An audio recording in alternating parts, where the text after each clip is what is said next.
আসসালামু আলাইকুম। আজকে আমি আপনাদের সাথে লাউ দিয়ে মুরগির মাংসটা রান্না করে দেখাবো। প্রথমে আমি একটা কড়াইতে তেল গরম করে নিয়েছি, তার মধ্যে 2টা পেঁয়াজ কুচি দিয়ে দিলাম। পেঁয়াজ কুচি দেওয়া হয়ে গেলে এখন এড করে দিব 2টা তেজপাতা। তেজপাতার সাথে আমি কিছু এলাচ দারচিনিও দিয়ে দিলাম। যেহেতু আমি মুরগির মাংস দিয়ে লাউ রান্না করব, তাই আমাকে এখানে সব মশলাটাই ব্যবহার করতে হবে। এখন এড করে দিচ্ছি আদা রসুন পেঁয়াজ বাটা। এটা আমি ততক্ষণ পর্যন্ত ভাজবো যতক্ষণ পর্যন্ত এটা কাঁচা স্মেলটা চলে না যায়। আপনারা যারা আমার চ্যানেলে নতুন আছেন, প্লিজ আমার চ্যানেলটিকে সাবস্ক্রাইব করে দিবেন এবং বেল আইকনটি অন করে দিবেন, সবসময় যেন আমার নোটিফিকেশনটা আপনাদের কাছে চলে যায়। এখন আমি এখানে হলুদ গুঁড়া দিয়ে দিচ্ছি, একে একে সব মশলা অ্যাড করে দিব। দিয়ে দিব ধনিয়ার গুঁড়া 2 চা চামচ।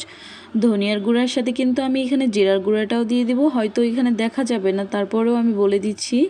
এখন অল্প পানি অ্যাড করে দিলাম। পানি অ্যাড করে দেওয়ার পর ভালোভাবে এটা নেড়েচেড়ে মিশিয়ে নিব যতক্ষণ না মশলাটা কষানো হয়।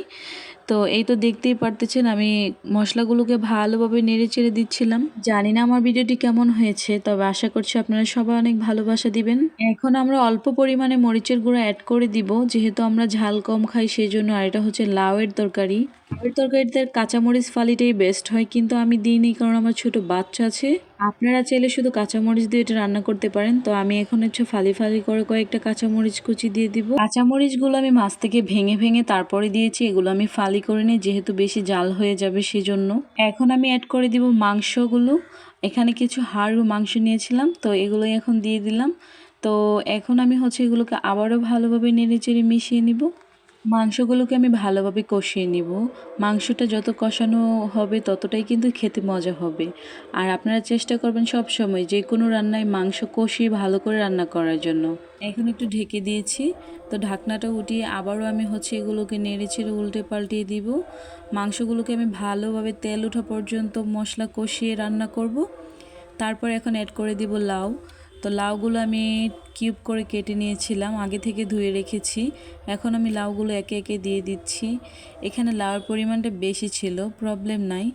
লাউ যখন রান্না করব সিদ্ধ হয়ে গেলে কিন্তু সেগুলো মিশে যায়। আর এই লাউটা কিন্তু অনেক কচি ছিল, একদমই টাটকা বাড়ির গাছের লাউ।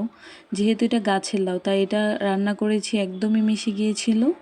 আপনারা হাইব্রিড লাউ বাজার থেকে আনলে দেখবেন সেটা রান্না করতে অনেকটাই দেরি হয়, সিদ্ধ হতে চায় না। কিন্তু বাড়িতে লাগানো লাউ যদি আপনি রান্না করেন দেখবেন একদমই গলে যায় আর মিশে যায়। আমি আবারও ঢাকনাটা খুলে দিলাম, দেখতেই পারতেছেন লাউগুলো মিশে এসেছে, প্রায় সিদ্ধ হয়ে যাচ্ছে। তো আমি এখন আবার উল্টো পাল্টে নাড়িয়ে চেড়ে দিব। আমি এখানে একটা লাউ ইউজ করেছি, যার জন্য একটু বেশি হয়ে গিয়েছে। ব্যাপার না, আমার কড়াইটা একটু ছোট তার জন্য এরকম হয়েছে, কিন্তু মিশে যাওয়ার পরে বোঝাই যাচ্ছে না। তো একটু করে পানি অ্যাড করে দিলাম, জানি না এটা কেন অ্যাড করেছি।